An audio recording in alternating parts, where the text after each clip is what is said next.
Satu fitnah cukup untuk heret satu pulau sengsara 7 keturunan.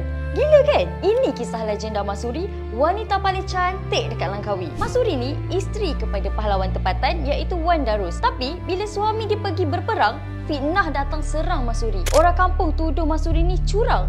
Kononnya ada hubungan dengan seorang pemuda nama dia Ramang. Tapi semua tu cakap-cakap kosong je, tak ada bukti pun. Malangnya zaman tu kalau orang dah benci, kebenaran pun tak mampu nak selamatkan. Masuri dijatuhkan hukuman sula sampai mati.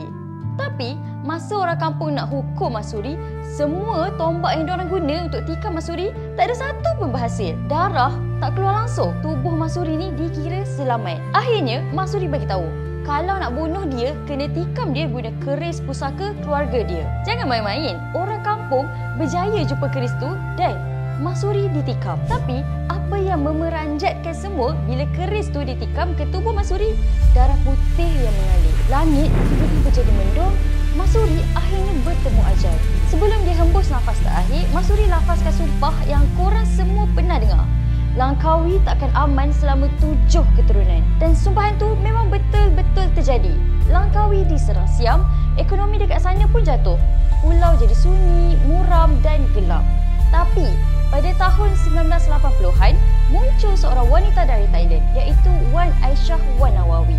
Orang kata dialah keturunan ke-7 Masuri. Sejak tu, semuanya berubah. Langkawi dah mula bangkit. Dari dulunya pulau terpinggir, sekarang Langkawi jadi destinasi pelancongan, pusat sejarah dan bebas cukai. Darahnya putih tapi fitnah yang jatuhkan dia terlalu hitam.